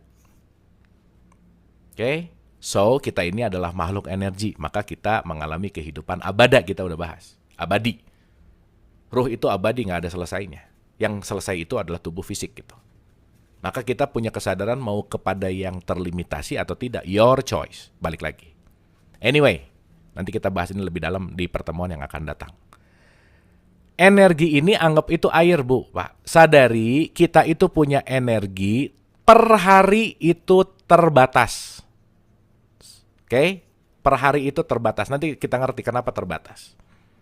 Energi yang terbatas itu adalah energi untuk didistribusikan. Gitu ya. Energi power untuk menjalani hidup gitu. Tapi sang maha energinya nggak terbatas gitu. Ya. Makanya Ibu Bapak kita perlu tidur, perlu istirahat nggak? Iya, karena kenapa? Recharging energi. Oke, maka nanti ada dua analogi penting. Mari kita melihat energi itu seperti air dan mari kita melihat energi itu seperti uang, Bu, Pak. Dah kalau ngegambarin uang tuh paling gampang. Gitu ya. Nah, satu. Ibu Bapak kira-kira buah yang akan tumbuh, tanaman yang akan tumbuh yang banyak diisi air nggak kira-kira? Kalau saya tiap hari ngasih air ke apel, si apel akan tumbuh, tapi si Z nggak pernah dikasih air, si Z nggak akan tumbuh. Betul nggak kira-kira, Bu, Pak? Oke? Berarti kemana awareness kita pergi, di situ energi mengalir. Itu dulu. Kemana kesadaran kita menuju, di situ energi mengalir. Oke, itu dulu tuh. Kemana air kita kucurkan, disitulah yang akan banyak tumbuh. Jadi ibu bapak kebayang nggak kalau kita air ini banyak sekali dikucurkan di ruangan apel, di mana apel ini adalah ruangan marah gitu. Berarti kita ini akan punya energi yang besar terhadap rasa marah karena kenapa? Tiap hari dikasih air, tiap hari dipupuk supaya awareness saya ada di ruangan marah terus gitu kira-kira. Nah tanpa sadar Bu, Pak, kita ini nggak bisa kontrol awareness kita nih. Yang ngontrolnya adalah pihak eksternal. Contoh,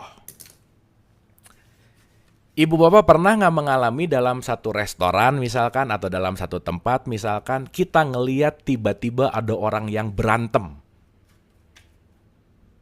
Di ruangan umum berantem kita nonton. Waduh Bu, Pak, itu jadi ikutan juga jadi nggak enak rasanya. Itu Kak, ini berantem gimana? Pokoknya jadi awkward moment aja. Pernah, saya rasa pernah ya. Pokoknya pengalaman apapun lah. Yang pada dasarnya kita di public area melihat sesuatu yang bikin jadi nggak enak gitu. Nah ibu bapak tanpa disadari, yang di luar ini kan saya bilang tadi adalah si bioskop. Jangan sampai yang di luar ini justru malah tanpa sadar ngelihat sedikit yang agak membetekan, energinya kebuang, kesel. Dan itu nggak sadar tuh biasanya. Nah di pasar bener mah, di pasar. Ngelihat ini sedikit komen, ngelihat itu sedikit komen, ngelihat ini sedikit marah-marah, ngelihat ini sedikit pengen komen. Semua harus dikomenin, semua apa tanpa sadar energinya leaking, bocor, nggak sadar. Jadi capek tuh. Dan itu nggak disadari Bu, Mak. Karena kenapa? Udah biasa. Kitanya tidak mengontrol awareness gitu kira-kira. Nah itulah kenapa fungsi sholat penting banget supaya kontrol awareness-nya ada di kamu. Kira-kira nggak perlu dikomenin, mah nggak usah dikomenin atuh. Buang-buang energi, sayang banget. Mendingan kita kasih energi ke tempat-tempat yang udah jelas-jelas kalau misalnya si jeruk ini adalah ya ini anggap aja buahnya apa melon gitu ya. Melon ini jelas-jelas adalah tenang, damai, bahagia. Mendingan saya ngasih banyak air ke melon ini supaya melonnya tumbuh karena melon ini adalah tenang, damai, dan bahagia. That's your choice. Karena ibu bapak sehari semalam kita punya 100% energi untuk kita pakai 24 jam. Berapa persen ke apel, berapa persen ke jeruk, berapa persen ke belimbing, your choice gitu kira-kira. Makanya saya bilang kenapa ngelihat energi itu ngelihat uang. Uang itu kan kalau mau diinvestasikan milih-milih nih. Ini bagus nggak? Ini menguntungkan nggak gitu? Maka jangan menginvestasikan energi di tanah yang penuh dengan kemarahan, maka dia akan membibitkan, dia akan mengembangkan, dia akan membuahkan kemarahan-kemarahan besar. Inilah yang disebut dengan yang namanya huldi gitu Bu. Pohon huldi itu adalah pohon yang akan membangkitkan pihak lain di dalam dirimu. Which is siapa? Setan.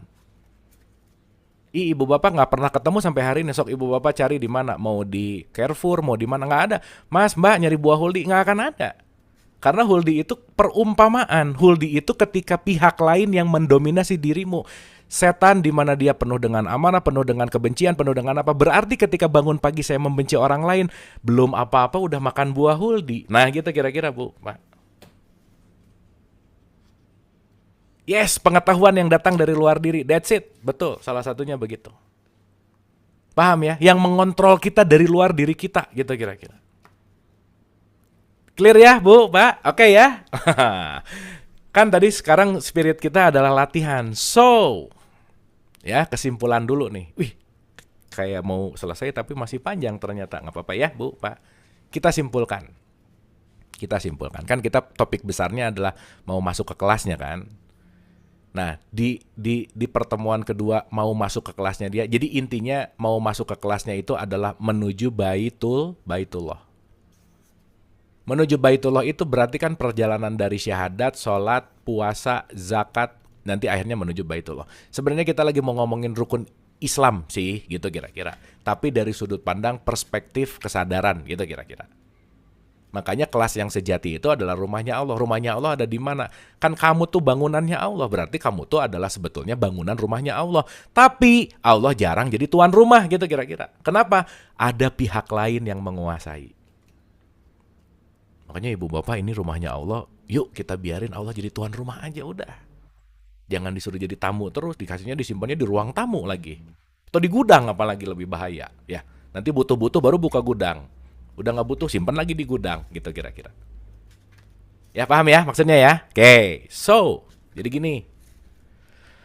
Oke, intinya adalah di hari ini semangatnya adalah semangat latihan, Bu, Pak. Nah, sekarang baca ayat ini jadi ngerti pasti. Bismillah ya. Insya Allah jadi jauh lebih getting clear banget gitu. 2, 4, 5. Dan mintalah pertolongan kepada Allah dengan sabar dan sholat. Nah, tadi ingat sabar ya Bu, Pak. Stay di kamar tertentu. Balikin lagi kalau lagi ada di kamar marah. Balikin ke tengah. Itu sabar tuh. Kesel banget nih. Abis di tengah-tengah, tuh kalau belum latihan, dia marah dulu, baru sadar. Nggak apa-apa, nggak apa-apa. Marah 2 hari dulu baru sadar. Nggak apa-apa Bu, Pak. Besok-besok 1 hari udah mulai sadar. Besok-besok setengah hari udah mulai sadar. Besok-besok 1 jam udah mulai tahu gitu tadi jangan marah ya. Itulah yang disebut kiamat yang pernah kita bahas tuh. Aku bersumpah dengan jiwa yang amat menyesali al-qiyam. Qiyam itu apa? Konteksnya lawamah. 1 jam udah mulai menyesali. Tapi besok-besok karena udah terlatih Bu Pak. Sebelum kejadian bahkan sudah disadari ini awareness udah mau masuk ke kamar marah nih. Nah gitu kira-kira.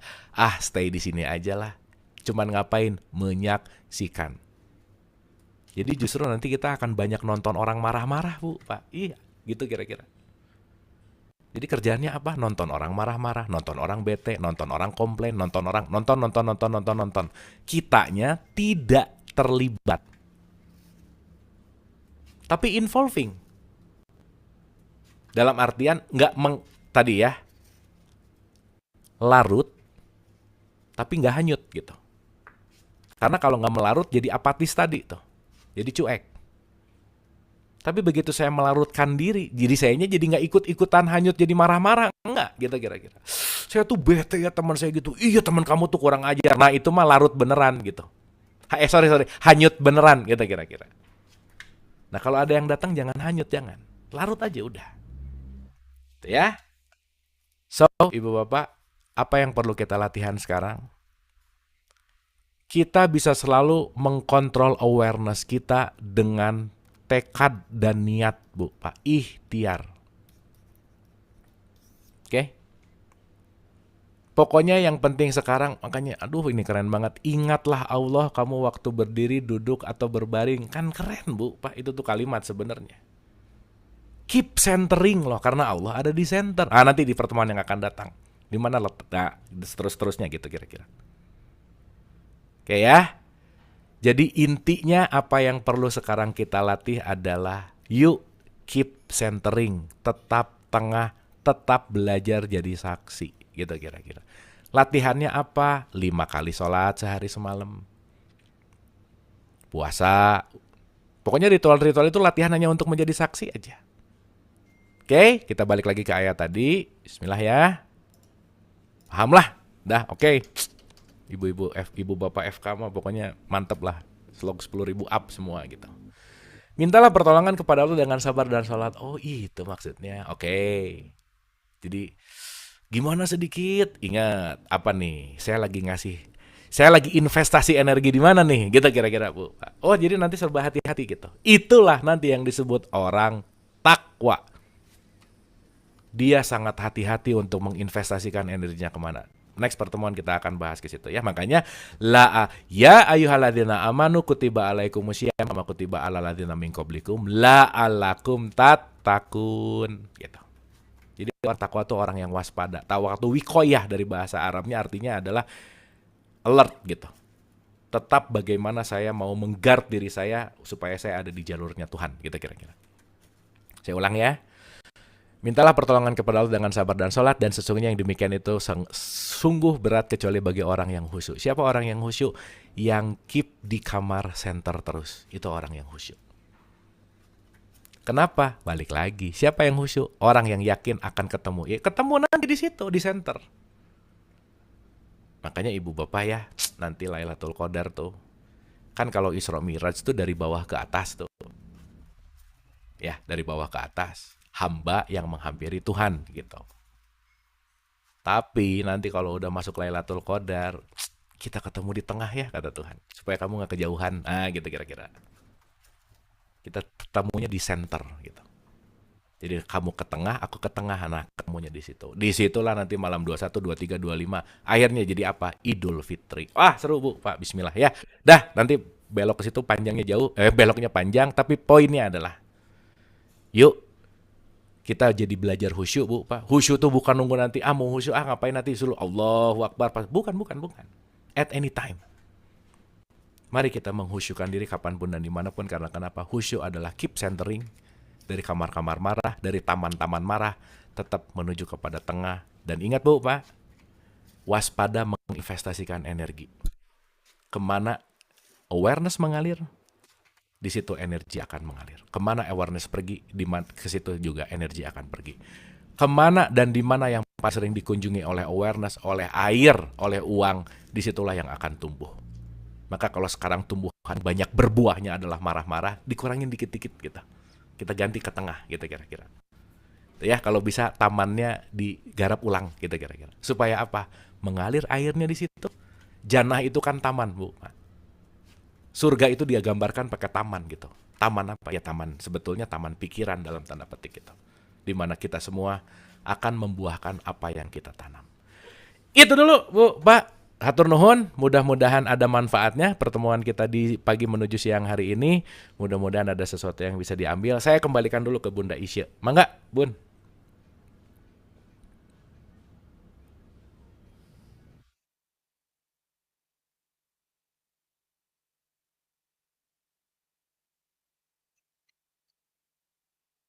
Punten. Ya. Suara saya masih oke, Ibu Bapak? Masih ya? Dah, silakan. Ya, alhamdulillahirabbil alamin. Aduh, senang banget ya Kang Abu hari ini kita bisa ngedapetin ini, alhamdulillah. Jadi ilmu ini kita bisa jadikan untuk latihan di bulan Ramadan. Jadi kita untuk tetap ada di posisi tengah gitu. Jadi gimana hari ini kita mau melatih? Masih ada waktu nggak untuk melatih? Kayaknya diendapkan dulu, Bun. Kalau ada pertanyaan sih, yang penting kalau ada pertanyaan itu boleh banget didiskusikan gitu. Boleh, gitu. Mangga, silakan kalau ada pertanyaan. Bertanya, silahkan. Boleh raise hand, boleh lewat chat. Mangga, silakan kalau ada pertanyaan dari apa yang kita bahas ya. At least kita ngerti tentang mind sama awareness gitu hari ini. Mangga, Ibu Nita. Kang Abu, kalau misalnya latihan untuk latihan tadi supaya tetap di kamar tenang, bahagia, damai. Ya. Selain ritual dan spiritual, misalnya gini, daripada nonton insert, mending saya olahraga. Daripada saya misalnya ketemu ibu itu ngerumpi, mendingan saya ngurusin tanaman saya, atau seperti itulah, activity gitu. Yang produktif itu gimana? Bisa juga termasuk untuk menghindari yang negatif-negatif gitu. Oke, hatur nuhun Bu, pertanyaannya sangat bagus sekali, terima kasih Bu. Oke, Ibu Bapak saya ulang-ulang ya. Ada sholat ritual yang dalam konteks ditentukan waktunya, tetapi ada sholat non-ritual dalam tanda petik wusto tadi. Meditasi sama, mau kita bicara tafakur. Ibu Bapak punten mohon maaf, meditasi itu bukan masalah Ibu Bapak duduk, diam, tarik nafas, buang. Bukan itu. Ibu Bapak lagi nyuci piring tuh bisa meditasi banget. Ibu Bapak lagi nanam tanaman itu bisa meditasi banget. Karena kenapa? State meditasi sebetulnya bukan dari apa yang kita lakukan, tetapi sikap hatinya kita mau ke centering tadi nggak gitu kira-kira. Jadi kalau tadi Bu Nita bilang bahwa daripada saya nonton insert, di satu sisi insert juga tantangan, Bu, Pak. Perlu nonton insert juga sekali-sekali. Ya, supaya tetap saya ada di tengah terus gitu kira-kira. Tapi kan insert yang di TV juga akan hadir dalam insert kehidupan sehari-hari, Bu, Pak. Gitu kira-kira. Yang di TV itu kan sebenarnya cuma penggambaran gitu. Apa yang kita tonton di bioskop itu kan cuma penggambaran gitu. tetapi mereka akan hadir dalam kehidupan kita sehari-hari. So, secara technically itu ketika nanti saya tahu kalau saya nanti ngobrol sama dia, ini bahasannya lebih kepada gitu, daripada saya tidak tetap di center, lebih baik saya dalam tanda petik A, B, C, it's okay gitu. Tapi nanti ketika kita udah mulai latihan di tengahnya diulang-ulang dan lain-lain, mau insert kek, mau orang yang ngomongin orang kek, kita larut tapi nggak hanyut gitu Bu. Intinya kurang lebih begitu. Karena di satu kondisi ada sesuatu yang kita nggak bisa tolak gitu misalnya. Gitu ya kira-kira ya. Jadi itu teknik aja, mangga, nggak, it's okay banget gitu. Tetapi yang penting adalah sadar kesadaran saya ada di mana gitu. Seenggaknya gini Bu, aduh ini juga waktu guru saya ngasih tahu ini ilmu yang benar-benar gimana ya, benar-benar ya ampun selama ini sepenting ini tuh nggak diajarin di sekolah gitu. Dan sangat excited banget begitu tahu, oh ternyata bukan trik lah ya. Ternyata caranya itu gimana saya mengolah pikiran, dan pikiran itu saya masukkan ke macam-macam yang tadi saya ceritain gitu. Tapi pada akhirnya nanti ketika udah terlatih Bu, once kita udah terlatih, karena manifestasi energi kita banyak investasikan di ruangan tengah, kondisi apapun keluar kamar tengahnya tuh nggak jauh-jauh gitu, cepat balik lagi gitu kira-kira. Kurang lebih gitu, Ibu Nita. Jadi aman ya, Bu ya. Jadi kita nanti latihan itu luar biasa. Nah, pelatih terbaik untuk kita di centering itu nggak jauh-jauh, Bu. Pak, pasangan, anak, tetangga dekat. Udah deh, nggak jauh-jauh aja. Jadi nanti kita tuh dikasih pasangan, anak, tetangga, orang dekat, apa semua teman dan lain-lain. Memang itu adalah sarana-sarana latihan kita untuk centering, gitu kira-kira. Gitu ya, bismillah ya. Nuhun, Ibu Nita. Ibu Kiki, mangga silakan. Ya, terima kasih Kang Abu. Kembali kepada untuk supaya kita ke centering itu Kang Abu, kan orang yang di sekeliling kita itu yang memang bersatu ya. Ya art, ya pendamping hidup, ya anak. Contoh misalnya, apakah kita mesti harus cuek aja atau diemin aja, atau misalnya art ya. Misalnya dia setiap malam udah selesai kerja, dia punya di luar ngobrol sama teman-teman. Kan kita nggak bisa Kang untuk diemin aja cuek. Kita pengennya kasih tahu supaya kita nggak kesel terus. Nah, bagaimana caranya kita biasanya bilangnya gini, merubah watak kelakuannya itu supaya akan bisa lebih baik, tapi kita nggak pakai kesel gitu. Itu aja sih Kang, caranya itu gimana ya? Terima kasih Kang. Ya, oke. Nah, balik lagi, gimana caranya ngerubah yang di luar nggak pakai kesel? Berarti kita harus ngerubah fokus gitu. Karena yang kita sadari bahwa tidak ada hal yang bisa kita rubah di luar, itu poinnya. Itu nomor 1 gitu.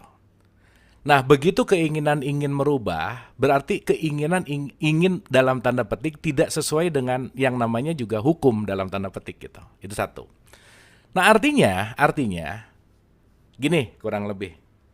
Saya ada analogi, ini sebenarnya akan kita bahas di minggu depan sih. Sebentar ya, Ibu Bapak ya. Sebentar ya.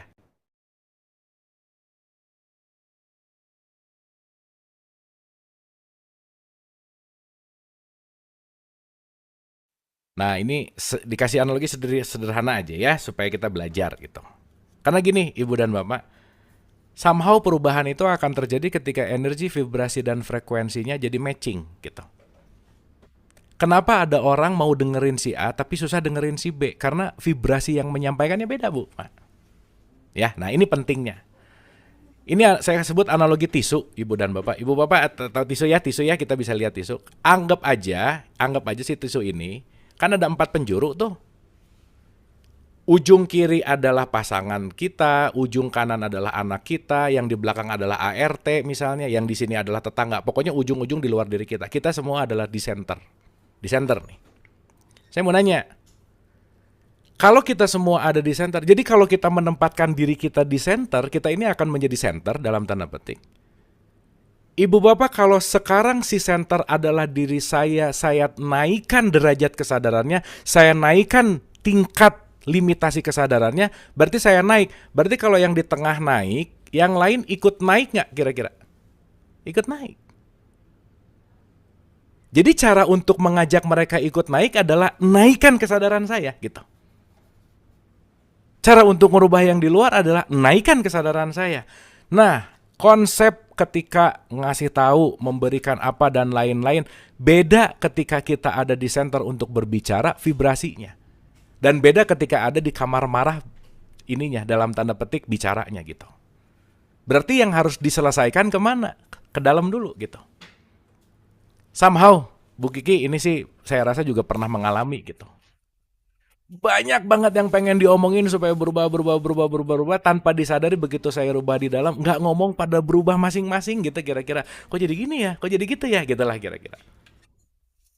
Karena nanti kita akan berbicara bahwa semua energi itu terkoneksi. Maka yang paling terpenting, action more loud than speaking. Perilaku kita, sikap hati kita itu lebih berteriak kencang daripada wejangan, daripada kata-kata, daripada kalimat, ceramah, dan seterusnya. Itu jauh lebih besar, konteksnya adalah bagaimana sikap hati kita gitu. Itu sih poin pentingnya. Nah jadi sekali lagi Ibu Bapak, bedakan antara cuek dan menyaksikan, itu beda tuh. Cuek tuh nggak peduli gitu. Udahlah biarin, nggak peduli.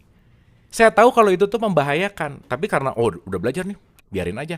Itu membiarkan gitu. Tapi kalau orang yang dalam tanda petik larut, saya akan memposisikan bahwa jangan lupa ya Bu, Pak, sehebat-hebat siapapun hanya datang untuk membawa peringatan. Ya, ini kuncinya. 17 ayat 105. Nih, kuncinya ada di sini. Dan kami turunkan Al-Quran itu dengan sebenar-benarnya, dan Al-Quran itu telah turun dengan membawa kebenaran. Kami tidak mengutus kamu, melainkan sebagai pembawa berita gembira. Nah, berarti kan pembawa beritanya juga gembira ya. Terus kalau bawain beritanya jadi nggak gembira kan nggak gitu juga gitu ya kira-kira. Tetapi juga sebagai pemberi peringatan. Cuman hanya memberikan peringatan. Jadi goal settingnya, mindsetnya bukan ngerubah dia. Hanya sending message. Nah biasanya ibu bapak ngerubah mindset sedikit aja vibrasinya jadi beda. Orang yang mau dengerin biasanya jadi beda juga pola mendengarkannya. Apalagi didukung dengan perilaku gitu kira-kira. Maka yang paling terpenting adalah nanti kita mengerti impact dari energinya. Maka sampaikanlah walau satu ayat itu bukan ibu bapak harus ceramah kemana-mana. Bukan. Yes, larut empati salah satunya begitu. Ada empati di situ. Tapi kan nggak jadi hanyut gitu ya. Empati tapi nggak jadi ikut-ikutan sedih gitu kira-kira. Tapi merasakan juga kesedihannya. Dan kita juga tahu behind story kenapa dia melakukan itu karena kenapa nomor satu Bu Pak, besar, memilikilah kebesaran untuk memaklumi dalam tanda petik. Memaklumi dulu karena dengan pemakluman state-nya akan beda gitu. Bukan polaritas benar salah nih dari si pihak lain tadi gitu kira-kira. Kurang lebih begitu Bu Kiki kira-kira. Ya, terima kasih gitu Kang. Ya Kiki ya, hatur nuhun pisan. Nuhun Kang. Nuhun. Sip, kalau begitu Ibu dan Bapak tidak terasa udah 11.30. Jadi saya rasa cukup ya. Ibu Bapak punten pisan, nanti di pertemuan kita yang akan datang ini tolong diulang-ulang lagi sekali lagi atau 2 kali lagi boleh. Supaya nanti kita nggak mundur karena praktikal kita akan prepare for Ramadan, Bu Pak. Jadi kelas yang ketiga itu nanti adalah masuk ke dalam bulan suci. Jadi kelasnya tuh di bulan suci. Bulannya yang mana, sucinya yang mana gitu. Ramadannya tuh yang mana gitu kira-kira. Nanti kita bahas lebih esensial. Saya balikin dulu ke Bunda Isya. Mangga, Bun. Ya, hatur nuhun Kang Abu. Terima kasih juga teman-teman semua. Jadi hari ini kita betul-betul dapat bekal untuk persiapan Ramadan. Insya Allah makin ke dalam ya minggu depan Kang Abu. Jadi kita dalam Ramadan betul-betul kita mendapatkan latihan yang mengajarkan kita untuk tetap ada di centering gitu.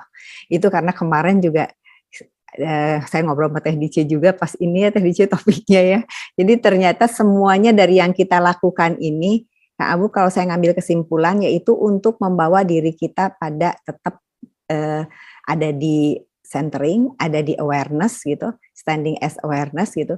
Jadi hari ini juga saya mendapatkan satu pencerahan yang kemarin ini saya bertanya-tanya juga nih Kang Abu sedikit ya saya mau menyampaikan dulu sharing saya yang perasaan saya karena saya di sini ibu-ibu bapak-bapak saya tuh sebagai user apa yang saya lakukan di sini mendengarkan ini sebagai user saya juga tidak memilih untuk sebagai dealer jadi saya hafal sekali istilah-istilahnya itu tidak saya hafalkan sekali, tapi saya merasakan apa yang bisa saya praktekkan, apa yang bisa saya rasakan. Karena pertama saya dulu pernah bicara kayak gini, oh saya rasanya sudah merasa lebih tenang ketika ada kejadian apa-apa, saya di labeling apa atau saya dijudge apa sama orang, saya berpikirnya oke, I don't care what people say gitu. Ternyata itu di situ masih ada satu kecuekan diri saya atau kemarahan diri saya ketika saya bilang I don't care. Nah, guru saya membenarkan, meluruskan saya untuk bilang ganti coba jadi I don't mind what people say.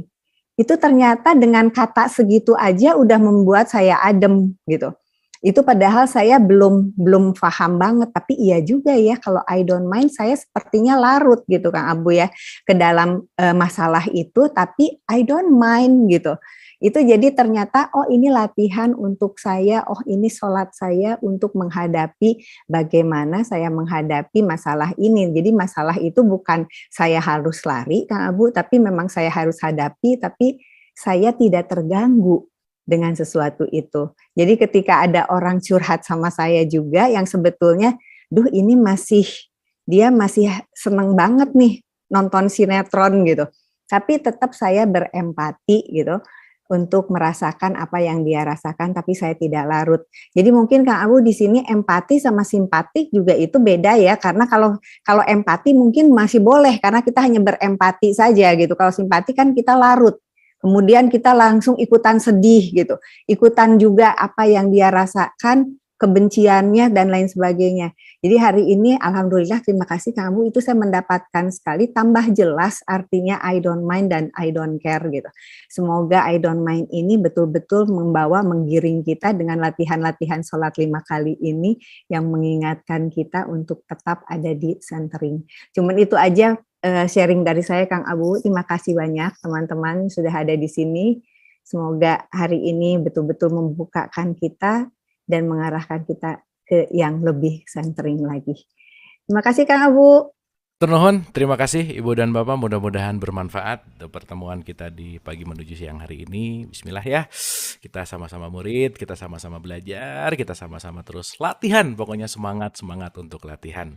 Udah tahu nih metodenya gimana, udah tahu caranya gimana, yuk kita tinggal melatih tekad, melatih niat, karena hanya tekad dan niat yang akan bisa tetap centering, maka jangan lelah untuk latihan. Allahumma rabbik firli wali walidayya warhamhuma kama rabbayani shaghira rabbana atina fid dunya hasanah wa fil akhirati hasanah wa qina adzabannar wa adkhilnal jannata ma'al abrar ya aziz ya ghafar ya rabbal alamin subhana rabbika rabbil izzati amma yasifun wa salamun alal mursalin walhamdulillahi rabbil alamin. Amin ya Allah ya rabbal alamin. Mohon maaf lahir dan batin. Wabillahi